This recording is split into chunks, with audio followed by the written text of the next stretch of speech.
Deux choses que j'ai retenues. L'adoration, c'est une attitude de cœur. Et de l'esprit. D'accord, une attitude de cœur et de l'esprit. L'adoration n'est pas forcément le chant. L'adoration, c'est un style de vie. Donc, ce qui pourrait nous ramener à dire qu'on n'a pas une forme fixe d'adoration. On n'a pas un moment fixe pour adorer. Donc, ça peut se passer de toutes les manières possibles du moment que ça rentre, puisque nous parlons de l'adoration à Dieu, que ça rentre dans les canons de la parole de Dieu. Et on n'a pas un moment, donc ça peut être le matin, ça peut être à midi, ça peut être le lundi, ça peut être, parce qu'il y a aussi des personnes qui vous diront, si vous le surprenez le lundi avec des chants, on va dire chrétiens, il vous dira, bon écoutez, c'est dimanche, c'est réservé à dimanche, et aujourd'hui vraiment je suis en train de faire autre chose. Et puis certaines personnes qui n'iront même pas à l'église ou qui ne peuvent même pas assister à une réunion de prière en dehors du dimanche parce que de lundi à samedi c'est pour autre chose et c'est seulement le dimanche qui est réservé au Seigneur. Donc on n'a pas un comment et un quand pour l'adoration, c'est tout un style de vie. Ok? Et en même temps, si j'ai bien compris, on peut être chantre sans être adorateur. On peut avoir cette aptitude au chant et à la musique ou à la musique sans avoir un style de vie ni une disposition de cœur qui glorifie Dieu en quoi que ce soit. Absolument. Ok. Des lieux spécifiques dédiés à l'adoration, est-ce qu'il y en a? Parce que ça aussi, on peut adorer Dieu partout, on peut adorer Dieu en boîte de nuit, on peut adorer Dieu au marché, on peut adorer Dieu dans sa chambre, on peut adorer Dieu. Est-ce qu'il faut même adorer Dieu même à son bureau? On peut adorer Dieu partout. Est-ce qu'il y a des lieux spécifiques pour l'adoration de Dieu? Comprendre l'adoration, c'est comprendre que l'adoration peut prendre toutes sortes de formes. Adorer Dieu ne veut pas dire peut-être s'agenouiller. C'est pas forcément ça. Adorer Dieu, je dis encore, c'est toujours une attitude. Okay. Ça demande d'abord, parce que la qualité de l'adoration est influencée par l'intimité et la connaissance de Dieu. Sans cette intimité, sans cette connaissance de Dieu, l'adoration n'a aucun sens. Ça peut être des mots, mais ça ne veut rien dire. Ça peut être la façon, le style vocal ou la façon de chanter qui nous influence. Mais si un adorateur possède un art musical, alors il sera puissant dans l'adoration. Parce que la musique est un véhicule très fort de l'esprit. C'est-à-dire que c'est quelque chose auquel l'esprit de l'homme ne résiste pas. Un homme ne peut pas vivre sans musique. Maintenant, si dans l'esprit de l'homme, il a la réalité de l'adoration, là où il est ne compte pas. Parce que l'adoration peut être le fait simplement de donner un bout de pain à quelqu'un. L'adoration peut être tout. Parce que c'est une façon de voir la vie. C'est une façon d'être. L'adoration peut être bien faire son boulot, par exemple. Par exemple, parce que tout ce qu'on fait, la Bible dit que tout ce que vous faites en parole ou en acte, faites-le pour la gloire de Dieu. En le faisant, qu'est-ce que vous faites? Vous rendez grâce. En tout temps, vous adorez. Si le fait de faire des sacrifices est une adoration, si le fait de se prosterner devant Dieu est une adoration, ce n'est pas seulement le fait de chanter, mais chanter est un acte d'adoration. Quand le chant est un chant d'adoration et fait dans l'esprit de l'adoration. Ça veut dire que la révélation de Dieu, la connaissance intime de Dieu, la personne de Dieu, les attributs de Dieu, sa nature profonde. Oui, forcément, ça demande. Maintenant, l'adoration est spirituelle. Seul un adorateur peut reconnaître l'adoration quand elle se manifeste. Parfois, vous voyez simplement la nature et ça inspire l'adoration dans votre cœur. Ça peut ne pas être un cantique, ça peut être un soupir. Ah, quelle belle journée. C'est l'adoration. Ah, quel beau coucher du soleil. Ah, comme c'est beau, comme Dieu fait bien les choses. Parfois, ça peut être quelque chose qui se passe extrêmement bien. Et vous y voyez la main de Dieu et sa fidélité. Ah, Dieu, tu es fidèle. Ça peut être juste un mot. Et voilà l'adoration. Maintenant, quand c'est chanté, puisque le chant a cette force, quand c'est chanté, c'est multiplié par 1000. Un homme a dit chanter, c'est prier 2 fois. Mais c'est un peu plus que cela. Si, notamment, on chante dans l'esprit de l'adoration, ça peut être prié même 1000 fois.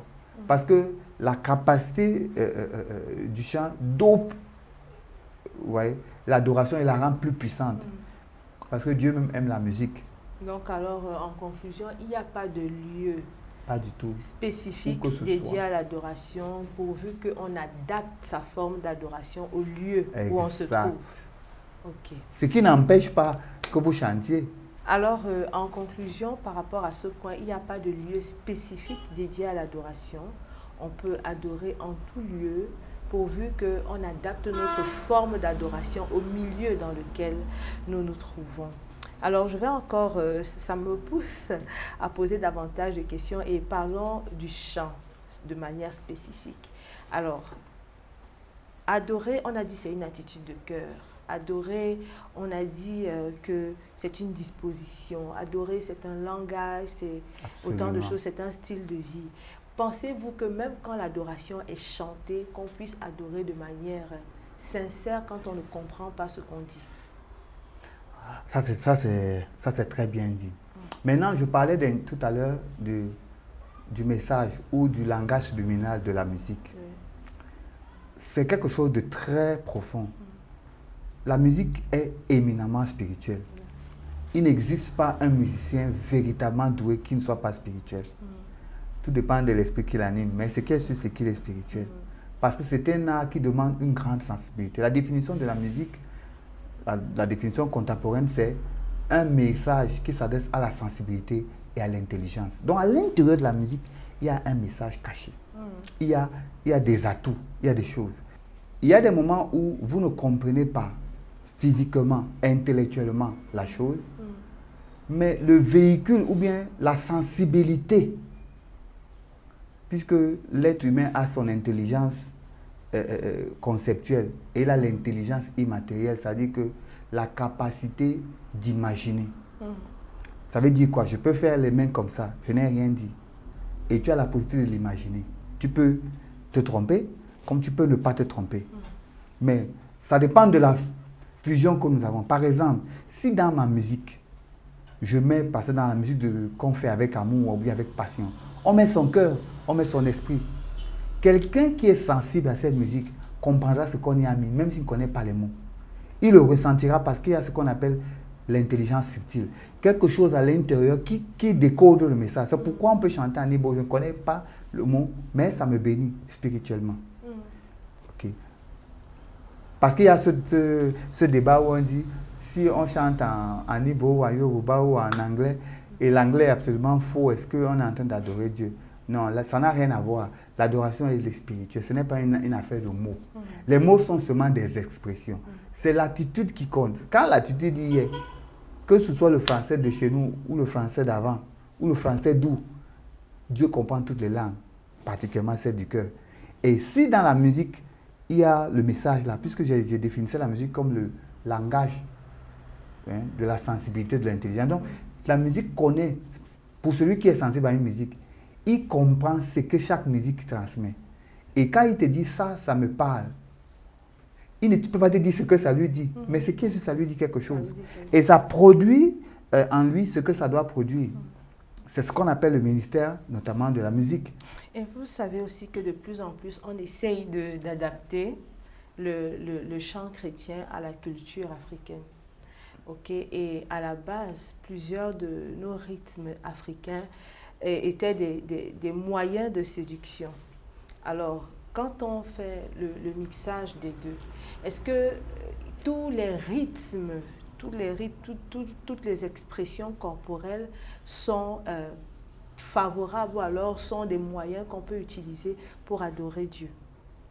En réalité, il ne faut pas qu'on se prenne la tête. La Bible dit tout est pur pour celui qui est pur.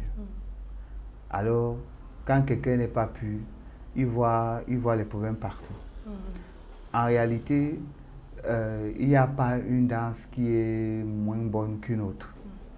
Quand l'esprit est pollué et quand la pensée est déjà sale, même ce qui est plus puritain et plus juste le mal sera dedans. Ce n'est pas une licence pour faire n'importe quoi, parce qu'il y a des choses, il y a une limite quand même entre le bon sens, le n'importe quoi, le mélange de tout. Et si on est honnête envers soi-même, on sait reconnaître ce qui est mal sans qu'on ait besoin de nous le dire. On le perçoit de manière intime et personnelle. Que vraiment, ici, là, je ne suis pas dedans. Je préfère m'arrêter là. Mais il n'y a pas un problème, il n'y a pas un rythme dans le monde. Parce qu'il y a, chacun a sa manière de danser ou sa manière de sentir les choses. Chez d'autres, on fait ceci, chez d'autres, on fait ceci. Ça, ce n'est pas important. Parce que dans le cœur, tous les hommes sont pareils. Et tout le monde ressent les choses à peu près de la même manière. Si je dis non en français, je le dis en russe, je le dis en... La même manière de l'exprimer, nous allons l'exprimer. Le non ne voudra pas dire oui ailleurs. Et je ne parle pas des mots, je parle des expressions. Par exemple, si je dis que non, quand on dit je ne veux pas, tous les êtres, même là où le langage n'existe pas, que dans la forme où il est, même chez les pygmées, ça veut dire à peu près la même chose. Donc, nous ne devons pas nous arrêter à ça. Nous devons être honnêtes envers nous-mêmes pour savoir ce qui est bien et ce qui n'est pas bien. Et nous devons faire confiance à Dieu. Et si quelque chose ne nous aide pas, mettons ça de côté. C'est aussi simple que ça. Je vais revenir sur l'expression chanter au Seigneur un chant ou un cantique nouveau. Qu'est-ce que cela veut dire de manière concrète? Est-ce qu'à chaque fois que nous sommes dans la présence de Dieu, nous devons avoir eu l'inspiration d'un nouveau chant ou d'un nouveau cantique? De quoi s'agit-il? Oui, c'est là, ce qu'il faut dire, c'est que le cantique dans la tradition juive était l'expression d'une expérience. Et pas seulement dans la tradition juive, c'est même chez nous qui chantons, même parmi les Africains. Les hommes chantent en fonction de leurs expériences. Ils chantent pour décrire le monde qui les entoure, décrire ce qu'ils vivent, ce qu'ils ressentent, et parfois même leurs attentes. Et quand on ne chante pas quelque chose de nouveau, ça veut dire qu'on est figé et qu'on est resté dans des anciennes expériences. Donc, les nouveaux cantiques montrent une évolution, soit dans la connaissance de Dieu, soit dans l'expérience de Dieu, parce que les cantiques sont inspirés de Dieu. Et chaque cantique a un message de Dieu ou une expérience de Dieu qui transporte. Si tu ne chantes plus et tu ne composes plus, on peut soupçonner que tu n'as plus d'expérience ou il n'y a plus de nouveauté dans la présence de Dieu. C'est pour ça que David disait toujours, chanter à l'Éternel un cantique nouveau. Et le cantique nouveau suppose que tu as connu quelque chose de nouveau de Dieu. Ou bien tu sors de la présence de Dieu avec quelque chose de nouvel, de frais, et que tu es disposé à en faire profiter le reste. Ça veut dire une révélation fraîche, ça veut dire une manifestation fraîche de Dieu, ou bien que tu avances dans ta relation avec Dieu et tu fais des découvertes. Mais il n'y a rien qui est obligé. Tout doit venir du cœur. Et s'il n'y a pas de nouvelles expériences, faisons ce que nous connaissons. Mais c'est important qu'il y ait de nouvelles expériences. Chaque cantique, et ça je suis formel, transporte, si c'est un cantique, parce qu'on compose un peu tout de nos jours. Mais si une chanson est un cantique, ça veut dire que c'est inspiré, ça veut dire que ça vient de Dieu. Et c'est Dieu qui l'a inspiré. Et cette inspiration nous permet de comprendre. Voilà ce que j'ai connu de Dieu. Voilà là où on avance. Et tant qu'elle est là, on écrit. Quand il n'y a plus, ça s'arrête. C'est un peu comme ça que ça se passe. On parle généralement de louange et d'adoration. Y a-t-il une différence entre les deux? Je pense que ça va être la question de la fin. Oui, il y a forcément une différence. La louange vante les mérites de Dieu. Généralement, la louange est, je vais dire, exubérante. C'est quelque chose de l'extérieur. Ça veut dire que la louange n'a pas les mêmes exigences que l'adoration. Vous pouvez louer Dieu sans forcément le connaître. Vous pouvez louer Dieu sans avoir une relation particulière avec lui. La Bible dit d'ailleurs que tout ce qui respire loue l'Éternel. On demande au soleil de le faire. On demande à la lune de le faire. On demande aux poissons qui sont dans l'eau de le faire. On demande même aux arbres, à toute la création de le faire. Ça veut dire que dans tout ce que nous voyons, il y a des raisons de glorifier Dieu. Il est digne et tout. Par contre, l'adoration n'a pas les mêmes exigences, ou bien l'adoration ne va pas dans les mêmes choses. Parce que la louange vise les hommes. Elle est comme une façon de rendre témoignage de Dieu, de parler de sa puissance, de parler de lui. C'est comme on dit dans le langage courant, faire son atalakou, faire le vanter, voilà. Mais, quand il s'agit de l'adoration, la relation est plus intime. L'adoration exige que l'adorateur ait une relation intime avec Dieu. C'est pour ça qu'on a dit tout à l'heure que ce n'est pas un problème de lieu. Dieu, ce n'est pas un lieu d'adoration qui importe pour lui, c'est l'adorateur, son cœur qui est important pour Dieu. Donc ça peut être au marché, ça peut être à l'église, ça peut être où. Si le cœur de l'adorateur n'est pas ce que Dieu veut, l'adoration là est irrécevable. Que ce soit à l'église, que ce soit n'importe où. Mais si le cœur y est, ça va. Du coup, l'adoration exige d'abord, la connaissance de Dieu.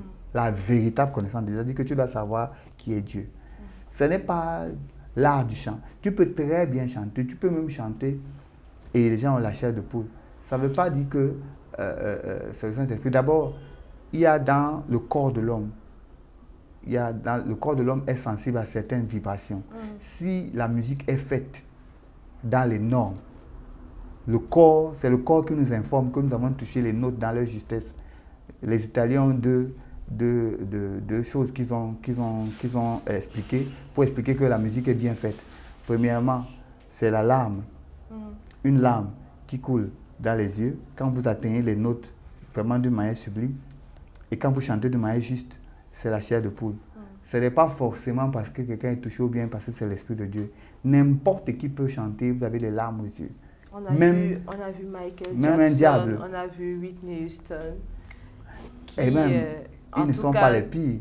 Il y a plusieurs personnes qui peuvent le faire. C'est un art. Si quelqu'un excelle dans cela, il y a des signes qui ne trompent pas.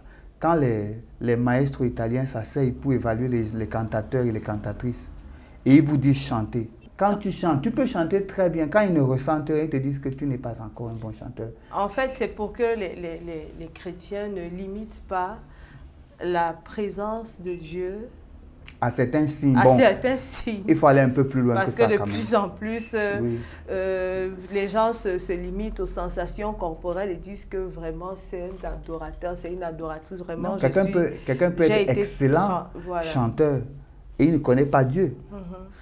Vous aurez les mêmes effets en tout cas. Oui. Et de toute manière, aujourd'hui, on est arrivé à un point où tous ceux qui chantent vont d'ailleurs carrément dans des sectes, dans des lots, pour prendre des pouvoirs, pour provoquer cette sensation-là. Donc ça peut se provoquer d'une manière ou d'une autre. Mais la vérité est que les choses spirituelles ne trompent pas. Quand c'est réellement ça, au-delà des sensations, si vous êtes un bon chanteur, vous les produirez. Mais il y aura ce qu'on appelle les manifestations de l'esprit. La conviction du cœur, le changement du caractère, l'exhortation, l'encouragement et tout ce qui entre dans le ministère du Saint-Esprit. Et justement, quand quelqu'un est un adorateur, il y a ces réalités de l'intimité avec Dieu qu'il a d'abord connues. Il y a la révélation de Dieu qu'il a. Cette révélation, on dirait que son art musical l'a fait s'exprimer. On a l'impression que son expérience, les gens la ressentent. Et on a l'impression que sa vie, il la partage. Et c'est pourquoi Dieu aime les adorateurs ou les conducteurs d'adoration. Parce que si quelqu'un est véritablement un adorateur, chaque fois qu'il chante, c'est comme s'il communique son esprit aux autres. Et c'est ça qui est exceptionnel. Et la louange, comme je le disais, peut être faite par tout le monde. Mais l'adoration ne peut pas être faite par tout le monde. Sinon, elle ne sera pas reçue par Dieu. Dieu recherche des adorateurs avant tout. Pas forcément, comme on dit souvent, des louangeurs. Mais Dieu habite la louange. Dieu aime la louange. C'est clair. Tout ce qui décide de louer Dieu. Mais l'adoration exige. Vous savez, l'adoration envoie un signal à Dieu. Pour lui dire, je sais qui tu es. Je sais que tu peux le faire. C'est quelque chose qui montre à Dieu, celui-ci me connaît. Alors je peux marcher avec lui. Mais pas forcément la louange. Du moins, ce n'est pas au même niveau. Ce sont des choses qui ne sont jamais au même niveau. On peut faire tout dans la louange. Mais dans l'adoration, on ne peut pas se tromper. Quand une véritable adoration est faite, on ressort toujours de là avec quelque chose de bien précis. Et Dieu veut, et Dieu attend l'adoration. Le mot de la fin, c'est que Dieu recherche premièrement des adorateurs, des personnes qui vont l'adorer en esprit et en vérité. L'adoration, elle part de notre cœur. L'adoration, c'est un style de vie. L'adoration ne se manifeste pas uniquement par le chant. L'adoration peut se faire à tout moment, elle peut se faire partout, elle peut se faire de plusieurs formes possibles. Toutes les formes sont adaptées à l'adoration. L'essentiel, c'est que nous ayons le cœur entièrement voué à l'Éternel et qu'il soit le seul objet de notre adoration, de notre vénération. Alors, nous avons longuement parlé de ce concept, le chrétien et l'adoration. Si vous avez davantage de questions, des zones d'ombre, vous voulez davantage comprendre ce que c'est que l'adoration, vous voulez devenir un meilleur adorateur, alors n'hésitez pas à nous écrire. Nous sommes sur www.newbeginningministries.life et également sur notre chaîne YouTube. Pour le moment, je vous dis shalom et à bientôt.